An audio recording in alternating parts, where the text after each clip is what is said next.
Hello everyone. Vision government job या आपल्या educational चॅनेलवरती तुम्हा सर्वांचं अगदी मनापासून स्वागत आहे. आधुनिक भारताचा इतिहास असं म्हटल्यानंतर काही घटना आपल्याला लगेच आठवतात, जसं की गांधीजींच्या नेतृत्वामधली आंदोलनं किंवा राष्ट्रीय सभेची स्थापना, क्रांतिकारी चळवळी. तर याच काही महत्त्वाच्या घटनांपैकी अजून एक महत्त्वाची घटना ती म्हणजे 1857चा उठाव. आपल्या आजच्या लेक्चरमध्ये उठावासंबंधी सगळे इम्पॉर्टंट क्वेश्चन आपण अगदी व्यवस्थितपणे सॉल्व्ह करू. आयोगाने सुद्धा याआधी भरपूर प्रश्न आपल्याला विचारलेले आहेत, तर येणाऱ्या सगळ्याच एक्झामच्या दृष्टीने इम्पॉर्टंट असलेला हा टॉपिक, तर तो आपण क्वेश्चन आन्सर फॉर्मॅटमध्ये रिवाईज करणार आहे. ठीक आहे. या लेक्चरची PDF ही तुम्हाला विजन स्टडीवरती डाउनलोड सेक्शनमध्ये मिळेल. डाउनलोड सेक्शनमध्ये हिस्ट्री नोट्स हा जो सबसेक्शन आहे, तर त्याच्यामधून या लेक्चरची PDF तुम्हाला डाउनलोड करता येईल.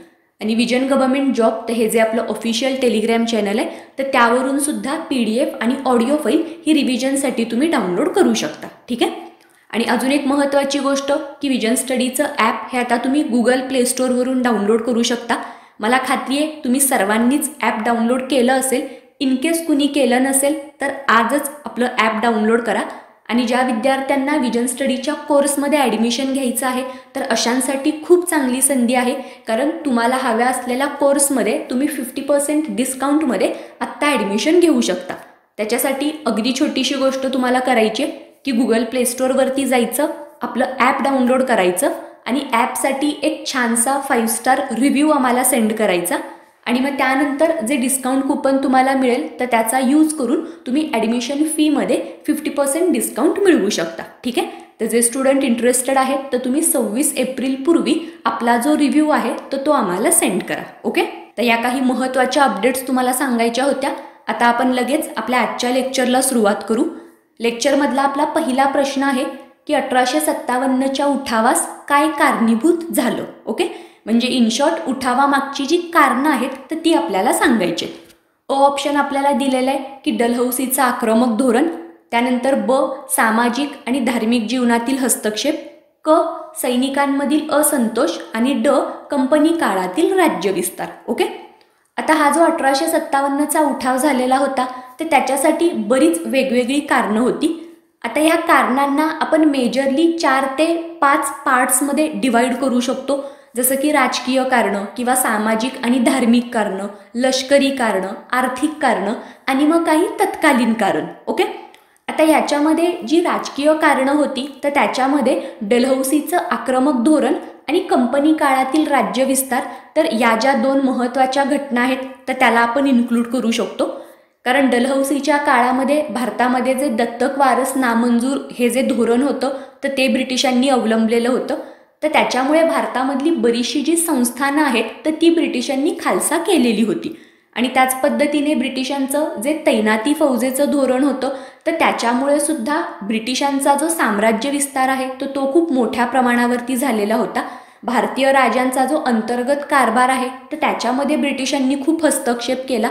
तर ह्या सगळ्याच गोष्टीमुळे भारतीय लोक हे ब्रिटिशांवरती नाराज होते. तर ही काही महत्त्वाची राजकीय कारणं होती.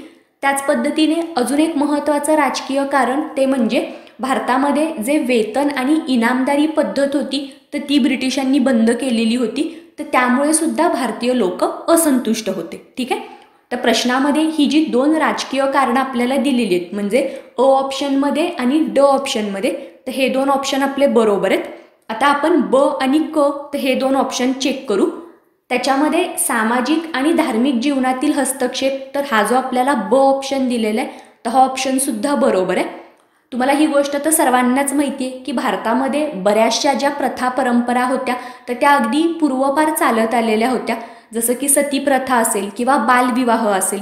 तर ह्यासारख्या प्रथा भारतामध्ये सुरू होत्या आणि ब्रिटिशांनी या प्रथा बंद करण्यासाठी किंवा त्याच्यामध्ये बदल करण्यासाठी म्हणून नंतरच्या काळामध्ये प्रयत्न केले. तुम्हाला ही गोष्ट सुद्धा माहिती असणार आहे की जो सतीबंदीचा कायदा आहे तर तो ब्रिटिशांनी केलेला होता. आता हा कायदा कधी करण्यात आला आणि तो कुणाच्या काळामध्ये झाला, तर हा प्रश्न तुमच्यासाठी आहे. या प्रश्नाचा आन्सर तुम्ही कमेंट सेक्शनमध्ये मेन्शन करायचं आहे, कारण आपण ऑलरेडी प्रिव्हियस लेक्चरमध्ये त्याच्यासंबंधी इन्फॉर्मेशन कव्हर केली आहे. तर त्यामुळे त्याचा आन्सर तुम्ही लगेच कमेंट सेक्शनमध्ये मेन्शन करा. ओके. तर अशा पद्धतीने आपल्या या ज्या सामाजिक गोष्टी आहेत तर त्याच्यामध्ये ब्रिटिशांची ही जी लुडबुड होती तर ती भारतीयांना अजिबात आवडलेली नव्हती. आणि त्याच पद्धतीने ब्रिटिशांकडून भारतीय जे देवदेवता आहेत तर त्यांची हेटाळणी केली जात होती. ब्रिटिशांच्या काळामध्ये ख्रिश्चन धर्माचा मोठ्या प्रमाणावरती प्रचार प्रसार भारतामध्ये व्हायला लागला. त्याच्यामध्ये मिशनरी लोकांचं जे कार्य होतं तर ते खूप महत्त्वाचं होतं. कारण ज्या वेळेला आपण मिशनऱ्यांचं काम बघतो तर त्यांनी भारतामध्ये जे आधुनिक शिक्षण आहे तर त्याची सुरुवात केलेली होती. पण त्याच्या मागचा त्यांचा जो मुख्य उद्देश होता तर तो काय होता, तर आधुनिक शिक्षण घेतलेले जे भारतीय लोक आहेत तर ते आपल्या धर्माकडे म्हणजे ख्रिश्चन धर्माकडे आकर्षित होतील. तर हा जो उद्देश आहे तर तो डोळ्यासमोर ठेवून त्यांनी भारतीयांना आधुनिक शिक्षण द्यायला सुरुवात केलेली होती. तर ह्या सगळ्या गोष्टीमुळे सुद्धा भारतीय लोक खूप नाराज होते आणि हे सुद्धा या उठावाच्या मागचं एक महत्त्वाचं कारण होतं. ओके. त्याच पद्धतीने सैनिकांमधील असंतोष तर हे तर कारण होतंच, कारण जो उठाव झालेला होता तर त्याची जी सुरुवात आहे तर ती सैनिकांनीच केलेली होती. आता सैनिक नाराज असण्याचं कारण काय होतं, तर सैन्यामध्ये जे भारतीय सैनिक आहेत आणि जे युरोपीय सैनिक आहेत तर त्यांच्यामध्ये भेदभाव केला जात होता. त्यांचं जे वेतन आहे तर त्याच्यामध्ये सुद्धा मोठ्या प्रमाणावरती तफावत होती. तर हा जो वर्णभेद आहे तर त्यामुळे सैनिक मोठ्या प्रमाणावरती असंतुष्ट होते. ठीक आहे. तर प्रश्नामध्ये या उठावासाठी रिस्पॉन्सिबल जी कारणं आपल्याला दिलेली आहेत तर ही चारही कारणं बरोबर आहेत. तर त्याच्यामुळे वरीलपैकी सर्व तर हे या प्रश्नाचं आपलं बरोबर उत्तर असेल. ठीक आहे.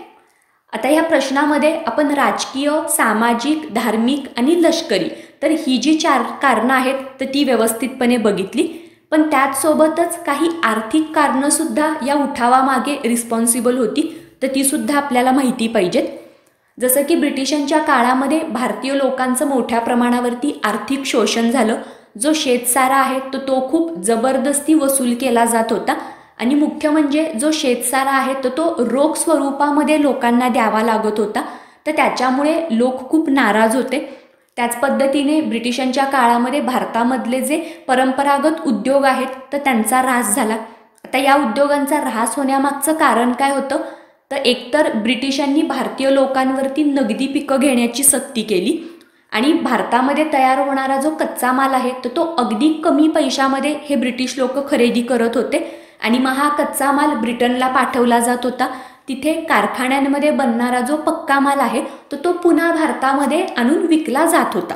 आणि आपल्याला माहितीच आहे की या काळामध्ये ब्रिटनमध्ये आणि युरोपमध्ये औद्योगिक क्रांतीची सुरुवात झालेली होती. तर त्याच्यामुळे कारखान्यांमध्ये बनलेला हा जो माल आहे तर तो कमी खर्चामध्ये, कमी पैशामध्ये आणि चांगल्या क्वालिटीचा बनत होता. तर त्यामुळे भारतीय मालासोबत जी स्पर्धा आहे तर ती मोठ्या प्रमाणावरती होत होती आणि त्यामुळेच भारतामधले जे उद्योगधंदे आहेत तर त्यांचा ऱ्हास व्हायला सुरुवात झाली. तर अशी वेगवेगळी जी कारणं होती तर त्याच्यामुळे हा जो 1857चा उठाव आहे तर तो भारतामध्ये झालेला होता. ठीक आहे. तर या प्रश्नामध्ये आपण उठावामागची जी सगळी कारणं आहेत तर ती व्यवस्थितपणे समजून घेतली. आता आपण पुढचा प्रश्न बघू. या प्रश्नामध्ये 1857च्या उठावाचं ठिकाण आणि नेतृत्व तर यांच्या योग्य जोड्या लावा असं सांगितलंय. एका कॉलममध्ये आपल्याला 4 ठिकाणं दिलेत आणि त्या ठिकाणी उठावाचं नेतृत्व कुणी केलंय तर हे आपल्याला सांगायचंय. ओके. अ ऑप्शन आहे कानपूर. तर कानपूरमध्ये उठावाचं जे नेतृत्व आहे तर ते नानासाहेब यांच्याकडे होतं. त्यानंतर ब ऑप्शनमध्ये दिलेलं आहे बरेली आणि ब्रॅकेटमध्ये आपल्याला रोहिलखंड असं म्हटलंय. तर इथलं जे नेतृत्व आहे तर ते खान बहादूर खान यांच्याकडे होतं. आणि इथे तुम्ही एक पॉईंट लक्षात ठेवा, तो म्हणजे बरेली आणि रोहिलखंड. तर हे दोनही पॉईंट तुम्हाला माहिती पाहिजेत. काही वेळेला आयोग आपल्याला बरेली असं प्रश्नामध्ये म्हणू शकतो किंवा रोहिलखंड असं सुद्धा मेन्शन केलं जाऊ शकतं. तर ह्या गोष्टी तुम्हाला समजल्या पाहिजेत की बरेली किंवा रोहिलखंड दोन्हीपैकी काही जरी प्रश्नामध्ये विचारलं तरी तिथलं नेतृत्व कुणी केलंय तर खान बहादूर खान. ठीक आहे. त्याचप्रमाणे बिहार म्हणजेच जगदीशपूर तर इथलं नेतृत्व कुंवर सिंग यांच्याकडे होतं. आणि त्यानंतर मौलवी अहमदुल्ला तर यांनी फैजाबाद अवध तर इथे उठावाचं नेतृत्व केलं. ठीक आहे. तर अ साठी 3, ब साठी 4, क साठी 1 आणि ड साठी 2. तर अशा पद्धतीने पर्याय क्रमांक 1 तर हे या प्रश्नाचं आपलं बरोबर उत्तर असेल. ओके. आता आपण इथे प्रश्नामध्ये ही जी 4 ठिकाणं आहेत तर त्या ठिकाणी उठावाचं नेतृत्व कुणी केलं तर हे बघितलं. तसंच भारतामधली इतर जी ठिकाणं आहेत तर त्या ठिकाणी उठावाचं नेतृत्व कुणी केलं तर हे सुद्धा आपल्याला माहिती पाहिजे. जसं की दिल्लीमध्ये उठावाचं नेतृत्व कुणी केलेलं होतं, तर जनरल बख्त खां. त्याचप्रमाणे लखनौमध्ये बेगम हजरत महल, ग्वाल्हेरमध्ये तात्या टोपे आणि झाशीमध्ये आपल्याला सर्वांनाच माहिती आहे राणी लक्ष्मीबाई. ओके, तर हे जे सगळे पॉईंट आहेत तर ते तुम्ही व्यवस्थित लक्षात ठेवा. जोड्या लावा अशा फॉर्ममध्ये ऑलरेडी आयोगाने प्रश्न विचारलेला आहे, तर त्यामुळे हा डेटा आपल्यासाठी महत्त्वाचा आहे. ठीक आहे. आता या प्रश्नामध्ये जी ठिकाणं आहेत तर त्या ठिकाणी भारतीयांनी कुणी नेतृत्व केलं तर हे आपल्याला समजलं, पण याच ठिकाणी ब्रिटिशांचं नेतृत्व कुणाकडे होतं तर हे सुद्धा आपल्याला माहिती पाहिजे. कारण जर या इन्फॉर्मेशनवरती आयोगाला आपल्याला थोडासा डिफिकल्ट प्रश्न विचारायचा असेल तर त्यावेळेला आयोग इंग्रजांचं नेतृत्व कुणी केलं तर यावरती प्रश्न विचारू शकतो. ठीक आहे. आता आपण पुढचा प्रश्न बघू. या प्रश्नामध्ये आपल्याला 3 विधानं दिलेत आणि त्यापैकी योग्य विधान कोणतं आहे तर हे सांगायचं आहे. अविधानामध्ये म्हटलंय की सातारचे छत्रपती प्रतापसिंह तर यांचं गेलेलं राज्य परत मिळवण्यासाठी रंगो बापूजींनी 1857च्या उठावात भाग घेतला. तर हे स्टेटमेंट अगदी बरोबर आहे. छत्रपतींचं जे गेलेलं राज्य आहे तर ते परत मिळवण्यासाठी रंगो बापूजी गुप्ते तर हे इंग्लंडला सुद्धा गेलेले होते आणि मग याच काळामध्ये भारतामध्ये उठाव सुरू झाला, तर त्याच्यामुळे आपण पण या उठावामध्ये सहभागी होऊया आणि छत्रपतींचं जे गेलेलं राज्य आहे तर ते परत मिळवूया. तर याच्यासाठी रंगो बापूजींनी प्रयत्न केले. ठीक आहे. मग त्याच्यासाठी त्यांनी उठावाची काही ठिकाणं सुद्धा निश्चित केलेली होती, जसं की कोल्हापूर, पंढरपूर, फलटण, वाटार, बेळगाव, कराड. तर या ठिकाणी उठाव करायचं असं रंगो बापूजींनी ठरवलं आणि मग त्यासाठी मांग, रामोशी, कोळी तर हे जे सगळे लोक आहेत तर त्यांना संघटित करून त्यांनी सैन्यसुद्धा उभारलेलं होतं. पण त्यांची ही जी योजना आहे तर त्याची कल्पना ही सरकारला मिळाली, तर त्यामुळे त्यांची ही जी योजना आहे तर ती पूर्णपणे यशस्वी झाली नाही. ठीक आहे. पण छत्रपतींचं जे गेलेलं राज्य आहे तर ते परत मिळवण्यासाठी रंगो बापूजींनी 1857च्या उठावामध्ये भाग घेतलेला होता. तर हे जे आपलं अविधान आहे तर ते अगदी बरोबर आहे. त्यानंतर जर आपण ब विधान वाचलं तर त्याच्यामध्ये म्हटलंय की उठावादरम्यान नाशिकमध्ये कोळी लोकांनी उठाव केला. तर हे स्टेटमेंटसुद्धा बरोबर आहे. नाशिकमध्ये पेठमध्ये हा उठाव झालेला होता आणि तिथे कोळी लोकांनी विशेषतः त्याच्यामध्ये सहभाग घेतला. पेठचा राजा भगवंतराव निळकंठराव तर हे या उठावामागे होते. तर हा पॉईंटसुद्धा लक्षात ठेवा. आणि याच्यामध्ये मग जे उठाव करणारे लोक आहेत तर त्यांनी हर्सुलचा जो बाजार आहे तर तिथे अचानकपणे लूटमार केली आणि त्यावेळेला भिल्ल लोकांची जी मदत आहे तर ती सुद्धा या कोळी लोकांना झालेली होती. ओके, तर हा एक महत्त्वाचा पॉईंट आहे, तुम्ही लक्षात ठेवा. डिरेक्टली असं स्टेटमेंट आपल्याला प्रश्नामध्ये विचारलं जाऊ शकतं. ओके, तर हे ब विधान प्रश्नामध्ये जे आपल्याला दिलेलं आहे तर ते बरोबर आहे, हे आपल्याला समजलं. आता फायनली तिसरं विधान बरोबर आहे की नाही ते आपण चेक करू. प्रश्नामध्ये तिसऱ्या विधानामध्ये आपल्याला म्हटलं की मुधोळमध्ये 27व्या रेजिमेंटमधील भारतीय सैनिकांनी उठावामध्ये पुढाकार घेतला. तर हे स्टेटमेंट चुकीचं आहे. कोल्हापूरमधली जी 27वी रेजिमेंट आहे तर तिथले जे भारतीय सैनिक आहेत तर त्यांनी उठावामध्ये पुढाकार घेतलेला होता. ठीक आहे. इथे उठाव करणारे हे जे भारतीय सैनिक आहेत तर त्यांनी रेजिमेंटची जी तिजोरी आहे तर ती लुटली आणि बरेचसे जे युरोपीय लोक आहेत तर त्यांच्या घरावरती हल्लेसुद्धा त्या काळामध्ये करण्यात आले. ओके, पण इथे प्रश्नामध्ये आपल्याला मुधोळमधली 27वी रेजिमेंट असं म्हटलंय, तर त्याच्यामुळे क विधान आपलं चुकीचं आहे आणि प्रश्नामध्ये आपल्याला योग्य विधानं सांगायची होती, तर त्याच्यामुळे अ आणि ब तर हे या प्रश्नाचं आपलं बरोबर उत्तर असेल. ठीक आहे. आता इथे मुधोळमधला जो रेफरन्स आहे तर तो आपल्याला प्रश्नामध्ये दिलाय. तर मुधोळमध्ये उठावाच्या दरम्यान कशी परिस्थिती होती तर त्या गोष्टीसुद्धा आपण समजून घेऊ. उठावाच्या आधी मुधोळमध्ये ब्रिटिशांनी जो शस्त्रबंदी कायदा आहे तर तो लागू केलेला होता. आता या कायद्यामुळे काय झालेलं होतं तर इथे राहणारे जे बेरड जमातीचे लोक आहेत तर त्यांना आपल्याकडची जी हत्यारं आहेत तर ती सरकारमध्ये जमा करायची होती आणि ज्या लोकांना स्वतःच्या संरक्षणासाठी म्हणून हत्यारं बाळगायची आहेत तर त्यांना तशा पद्धतीचा अर्ज सरकारला द्यावा लागत होता आणि सरकारने जर परमिशन दिली तरच हे लोक जी हत्यारं आहेत तर ती बाळगू शकत होते. पण अर्थातच हे जे बेरड जमातीचे लोक आहेत तर त्यांना हा कायदा अजिबात मान्य नव्हता. तर त्यामुळेच मग त्यांनी या उठावामध्ये ब्रिटिशांविरुद्ध लढा दिलेला होता. ओके, तर मुधोळमधला हा जो 1857चा उठाव आहे तर तो का झाला आणि तो कुणी केला तर ह्या सगळ्या गोष्टी तुम्ही लक्षात ठेवा. ओके, तर आय होप ह्या प्रश्नाचं बरोबर आन्सर आणि त्याचं एक्सप्लेनेशन तुम्हाला समजलं असेल. आता आपण पुढच्या प्रश्नामध्ये हा उठाव अपयशी का झाला तर ह्याच्याबद्दलची इन्फॉर्मेशन बघणार आहे. ही गोष्ट तुम्हाला सर्वांनाच माहिती आहे की 1857चा जो उठाव आहे तो भारतामध्ये यशस्वी झाला नव्हता. आणि प्रश्नामध्ये पण आपल्याला तेच विचारलंय की 1857चा उठाव अपयशी झाला कारण. ओके, खाली आपल्याला 4 कारणं दिलेत, तर त्याच्यापैकी कोणती योग्य कारणं आहेत तर ते आपल्याला सांगायचं आहे. अ ऑप्शन आपल्याला दिलेलं आहे की बंडाचा फैलाव पूर्ण भारतामध्ये झाला नाही.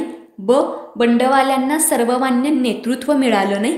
क जनतेचा पाठिंबा मिळाला नाही. आणि ड साधन सामुग्रीचा अभाव. ओके, तर आधी या प्रश्नाचं आन्सर मी तुम्हाला सांगते, मग आपण हे सगळे पॉईंट अगदी व्यवस्थितपणे डिस्कस करू.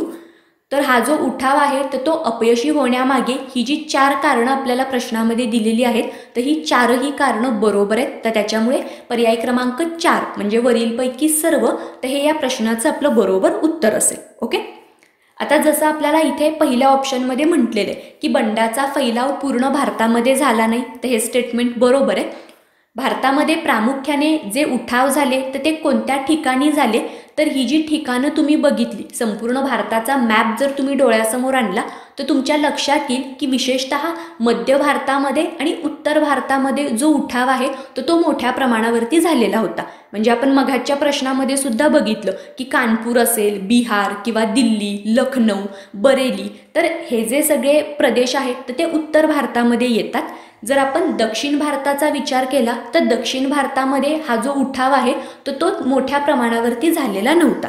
तर त्यामुळे काही लिमिटेड प्रदेशामध्येच हा उठाव झाल्यामुळे ब्रिटिशांना हा उठाव दडपून टाकणं तर हे सहजपणे शक्य झालं. ठीक आहे, तर हे या उठावाच्या अपयशी होण्यामागचं पहिलं महत्त्वाचं कारण. त्यानंतर बंडवाल्यांना सर्वमान्य नेतृत्व मिळालं नाही, तर हे सुद्धा एक महत्त्वाचं कारण होतं. कारण उठावामध्ये ज्या ठिकाणी उठाव झाले आणि ज्या लोकांनी उठाव केले तर हे उठाव करण्यामागचं त्यांचं जे उद्दिष्ट होतं तर ते वेगवेगळं होतं. म्हणजे जसं आपण मघाच्या प्रश्नामध्ये बघितलं की जे रंगो बापूजी गुप्ते होते तर त्यांनी उठाव का केलेला होता किंवा त्याच्यामागे त्यांचं उद्दिष्ट काय होतं तर छत्रपतींचं जे गेलेलं राज्य आहे तर ते त्यांना परत मिळवायचं होतं. ठीक आहे, तसंच मुधोळमध्ये जो उठाव झाला तर त्याच्यामध्ये जे बेरड जमातीचे लोक होते तर त्यांना जो शस्त्रबंदीचा कायदा होता तर तो मान्य नव्हता, म्हणून त्यांनी उठाव केला. सैनिकांचा उठाव करण्यामागचा जो उद्देश होता तर तो काहीतरी वेगळाच होता. तर अशा पद्धतीने प्रत्येकाने जो उठाव केला तर त्याच्यामागे जी उद्दिष्ट होती तर ती वेगळी होती. तर त्यामुळे सर्वमान्य एक नेतृत्व किंवा जो आपण एक कलमी कार्यक्रम म्हणतो तर त्या गोष्टीचा जो अभाव आहे तर तो या उठावामध्ये होता. तर त्यामुळे सुद्धा ब्रिटिशांना हे जे छोटे छोटे उठाव झालेले होते तर ते दडपणं शक्य झालं. ओके, आणि त्यानंतर जनतेचा पाठिंबा मिळाला नाही, कारण अर्थातच जो सर्वसामान्य भारतीय व्यक्ती होता तर तो या उठावामध्ये सहभागी झालेला नव्हता. कारण आपण ब्रिटिशांविरुद्ध आपला जो असंतोष आहे तर तो कशा पद्धतीने व्यक्त करायचा आहे तर तीच गोष्ट या सर्वसामान्य लोकांना माहिती नव्हती.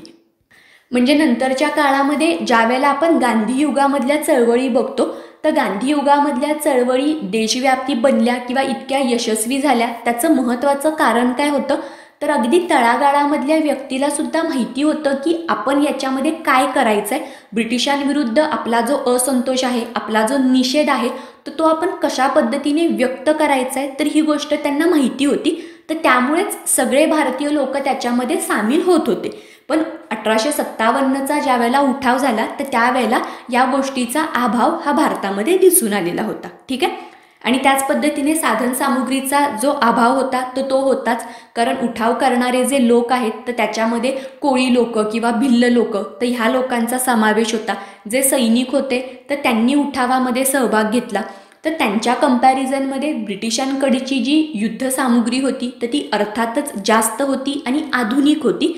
तर त्यामुळे सुद्धा उठाव दडपणं हे ब्रिटिशांना शक्य झालं. ओके, आणि ब्रिटिश लोक हे लष्करी डावपेचामध्ये भारतीयांच्या तुलनेमध्ये एक पाऊल पुढे होते, तर त्याचा सुद्धा फायदा ब्रिटिशांना झालेला होता. ओके, तर अशा पद्धतीने हा जो उठाव आहे तर तो अपयशी होण्यामागे सुद्धा बरीचशी कारणं होती.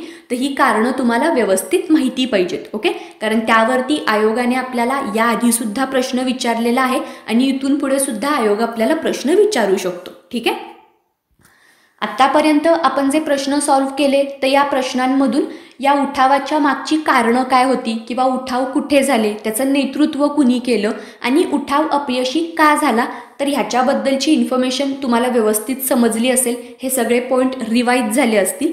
आता हा उठाव झाल्यानंतर त्याचे परिणाम काय झाले तर त्यावरती आधारित आपला पुढचा प्रश्न आहे. प्रश्न खूप इम्पॉर्टंट आहे, तर काळजीपूर्वक ऐका.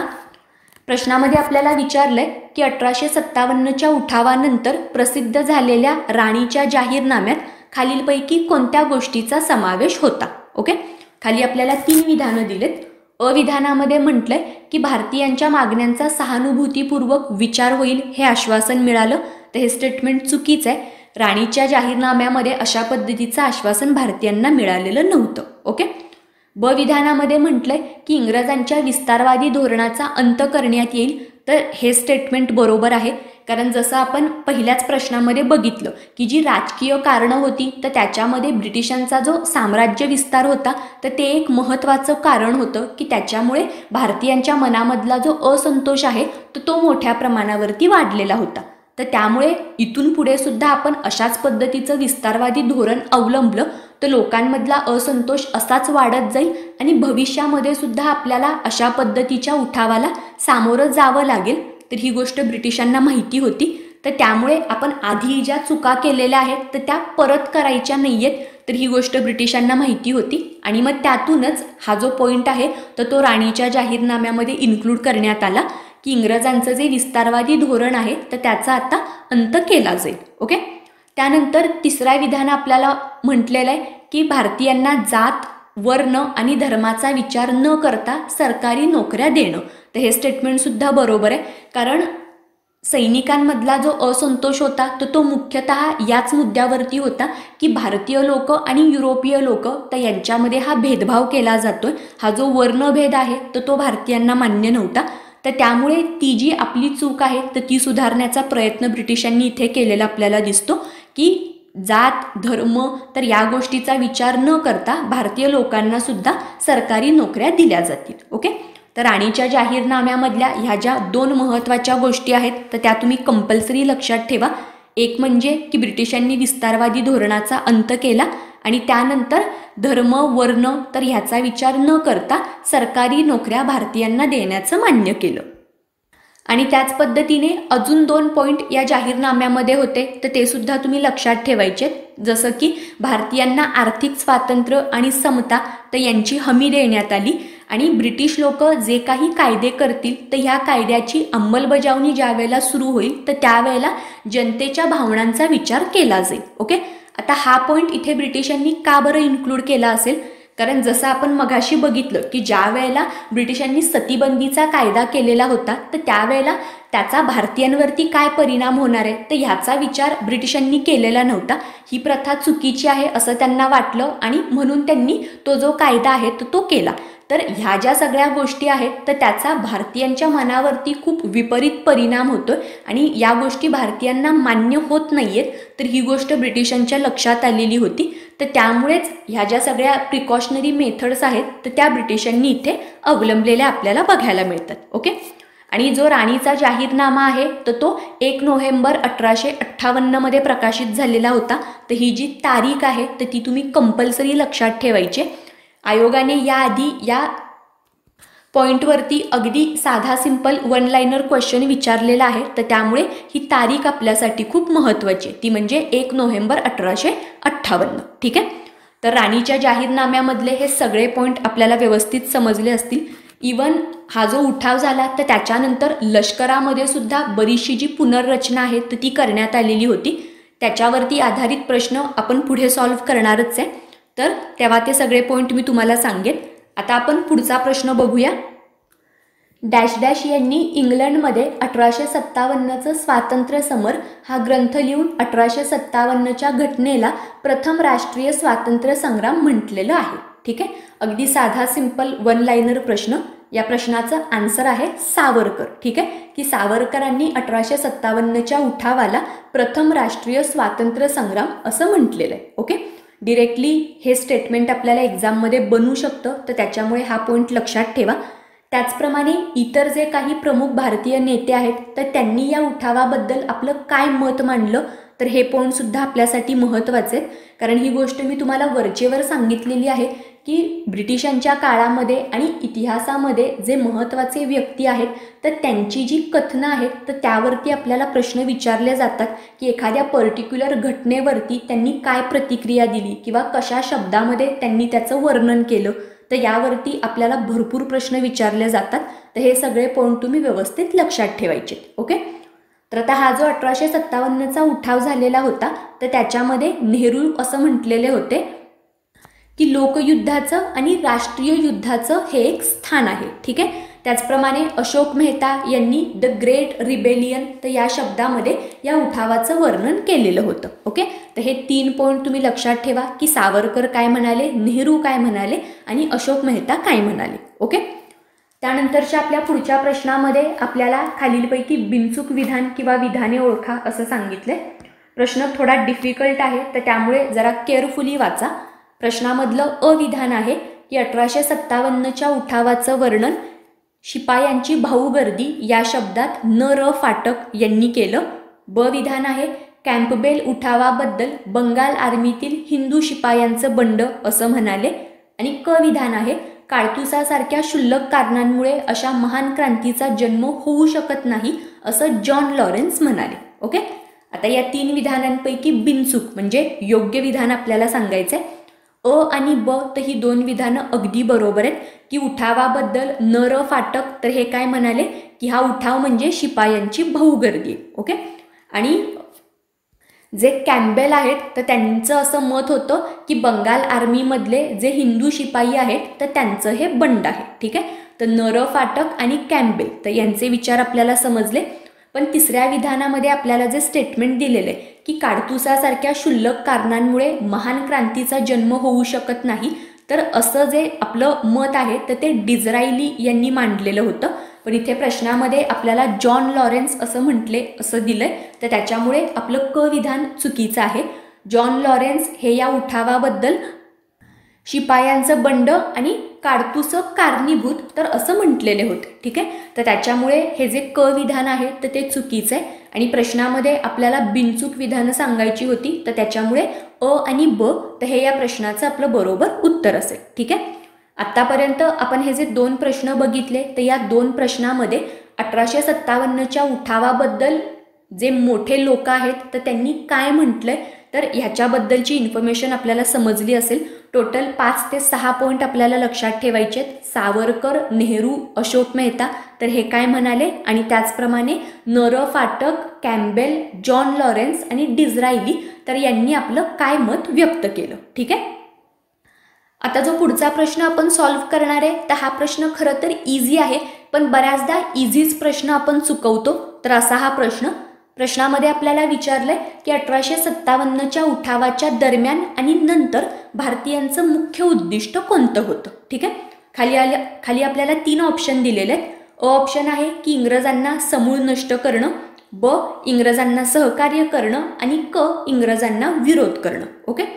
आता याच्यामध्ये इंग्रजांना सहकार्य करणं तर हा ऑप्शन किती चुकीचा आहे हे मी तुम्हाला सांगायची गरज नाही, कारण ब्रिटिशांना विरोध करण्यासाठी म्हणूनच हा उठाव झालेला होता. तर त्यामुळे ब्रिटिशांना सहकार्य करण्याचा संबंधच येत नाही. आता इथे जे कन्फ्युजिंग ऑप्शन आहेत तर ते आहेत अ आणि क की इंग्रजांना समूळ नष्ट करणं का इंग्रजांना विरोध करणं. ओके. कारण बऱ्याच अंशी हे पॉईंट आपल्याला सिमिलर वाटू शकतात, पण उठावाच्या दरम्यान आणि उठावानंतर भारतीयांचं जे मुख्य उद्दिष्ट होतं तर ते होतं इंग्रजांना समूळ नष्ट करणं. ओके. तर त्यामुळे पर्याय क्रमांक 1 म्हणजे फक्त अ तर हे या प्रश्नाचं आपलं बरोबर उत्तर असणार आहे. ठीक आहे. जसं मी तुम्हाला मगाशी म्हटलं की ज्यावेळेला 1857चा उठाव झाला तर त्याच्यानंतर इंग्रजांनी लष्करी पुनर्रचना सुद्धा केलेली होती. तर त्यावरतीच आधारित आपण हा पुढचा प्रश्न सॉल्व्ह करतोय. प्रश्नामध्ये आपल्याला विचारलंय त्याच्यामधलं जे अविधान आहे तर त्यामध्ये इन्फॉर्मेशन आहे की 1857च्या उठावानंतर बंगाल इलाक्यात युरोपीय व भारतीय सैनिक यांचं प्रमाण 1:2 असं केलं गेलं. तर हे विधान अगदी बरोबर आहे. ब विधानामध्ये म्हटलंय की उठावानंतर शस्त्रागार व तोफखाना इंग्रजांच्या हाती राहील याची काळजी घेण्यात आली. तर हे ब विधान सुद्धा बरोबर आहे. आणि क विधानामध्ये म्हटलंय की लष्करातील उच्च पदांवर भारतीयांच्या नेमणुका उठावानंतर होऊ लागल्या. तर हे क विधान आपलं चुकीचं आहे. ठीक आहे. तर लष्करामध्ये ह्या ज्या सुधारणा करण्यात आलेल्या होत्या किंवा जे चेंजेस करण्यात आलेले होते तर त्याच्या मागचं जे महत्त्वाचं रिझन होतं किंवा उद्दिष्ट होतं तर ते काय होतं, तर भारतीय लोकांचं जे सैन्यामधलं महत्त्व आहे तर ते थोडंसं कमी करणं किंवा जास्तीत जास्त ज्या गोष्टी आहेत तर त्या युरोपियनच्या कंट्रोलमध्ये राहतील. तर त्याच्यासाठी हे जे बदल आहेत तर ते ब्रिटिशांनी केलेले होते की जे लष्कर आहे तर त्याच्यामध्ये भारतीय आणि युरोपीय सैन्याचं जे प्रमाण आहे तर ते 1:2 राहील. तर हे जे प्रमाण आहे तर ही फिगर तुम्ही कंपल्सरी लक्षात ठेवा. काही वेळेला इथे इंटरचेंज करून आपल्याला स्टेटमेंट विचारलं जाऊ शकतं. ठीक आहे. तर हे प्रमाण 1:2 आहे. तर हा पॉईंट लक्षात ठेवायचा आहे. ओके. त्याचप्रमाणे शस्त्रागार आणि तोफखाने तर हे इंग्रजांच्या हाती राहतील. तर ह्याची सुद्धा काळजी इंग्रजांनी घेतली. नंतरच्या काळामध्ये ज्या सैनिकांच्या तुकड्या आहेत तर या जातीवार सैनिकांच्या तुकड्या उभारल्या की जेणेकरून जे भारतीय सैनिक आहेत तर त्यांच्यामध्ये ऐक्याची जी भावना आहे तर ती निर्माण होणार नाही. ओके. तर अशा पद्धतीने भारतीय सैनिकांमध्ये एक फूट पाडण्याचं जे काम आहे तर ते नंतरच्या काळामध्ये ब्रिटिशांनी केलेलं होतं. ओके. आणि लष्करामध्ये उच्च पदावरती भारतीयांच्या नेमणुका तर हा पॉईंट पूर्णपणे चुकीचा आहे. अशा पद्धतीची कोणतीही व्यवस्था ही ब्रिटिशांनी नंतरच्या काळामध्ये केलेली नव्हती. आणि या प्रश्नामध्ये ही जी 3 विधानं आपल्याला दिलेली आहेत तर त्यापैकी अयोग्य विधान आपल्याला सांगायचं होतं. तर त्याच्यामुळे फक्त क तर हे या प्रश्नाचं आपलं बरोबर उत्तर असेल. ओके. आता लेक्चरमधला आपला शेवटचा आणि खरं तर खूप इझी प्रश्न म्हणजे या टॉपिकवरती ह्याच्यापेक्षा इझी प्रश्न बनणार नाही. प्रश्नामध्ये आपल्याला विचारलंय की 1857च्या उठावाचं तत्कालीन कारण काय होतं. ओके. आता हे ऑप्शन वाचायची सुद्धा गरज नाहीये, तुम्हाला सर्वांनाच माहिती आहे. एनफिल्ड काडतुसावरील गाय आणि डुकराची चरबी तर हे या उठावाच्या मागचं जे तत्कालीन कारण आहे तर ते होतं. कारण आपल्या हिंदू धर्मामध्ये आपण गायीला खूप पवित्र मानतो आणि ही जी काडतुसं आहेत तर त्याच्यावरती गाय आणि डुकराची चरबी आहे तर ते लावलं जात होतं आणि ही जी चरबीचं हे जे आवरण आहे तर ते तोंडाने काढायला लागायचं. तर त्यामुळे सैनिकांमध्ये त्याच्याबद्दल खूप नाराजी होती आणि हेच या उठावामागचं तत्कालीन कारण बनलेलं होतं. ठीक आहे. तर ह्या प्रश्नाचा आन्सर तुम्हाला समजलं असेल. याच प्रश्नासोबत आपल्या आजच्या लेक्चरमध्ये आपण इथेच थांबतोय. 1857च्या उठावाशी रिलेटेड आज आपण जेवढे प्रश्न सॉल्व्ह केले तर ते सगळे तुम्हाला समजले असतील आणि हा जो सगळा उठाव आहे तर तो अगदी व्यवस्थितपणे तुम्हाला रिवाईज झाला असेल. ठीक आहे. तर लेक्चर कसं वाटलं हे नक्कीच कमेंट सेक्शनमध्ये मेन्शन करा. आणि इथून पुढे सुद्धा मॉडर्न हिस्ट्रीमध्ये कोणते टॉपिक आपण क्वेश्चन आन्सर फॉर्मॅटमध्ये रिवाईज केले पाहिजेत तर ते सुद्धा तुम्ही कमेंट सेक्शनमध्ये मेन्शन करू शकता. ठीक आहे. तशा पद्धतीने त्या पर्टिक्युलर टॉपिकवरती आपण येणाऱ्या लेक्चरमध्ये इन्फॉर्मेशन कव्हर करू. ओके. आणि लेक्चरच्या शेवटी तुम्हाला परत एकदा आठवण करून देते की विजन स्टडीचं ॲप हे आता तुम्ही गुगल प्ले स्टोअरवरून डाउनलोड करू शकता.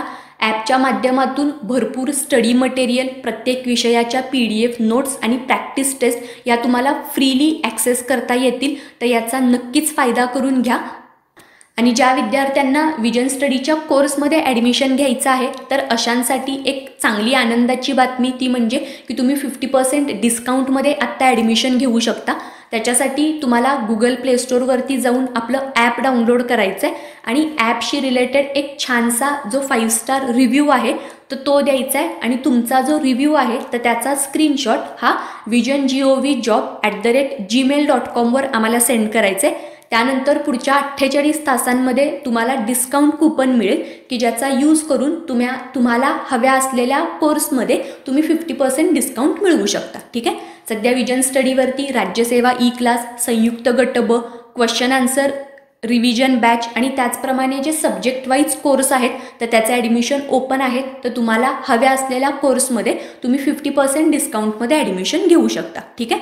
फक्त एक गोष्ट लक्षात ठेवा की तुमचा रिव्ह्यू सबमिट करण्याची जी लास्ट डेट आहे तर ती 26 एप्रिल असणार आहे. ठीक आहे. तर त्याआधी तुमचा रिव्ह्यू सबमिट करायचा आहे. तर आता आपल्या आजच्या लेक्चरमध्ये आपण इथेच थांबू.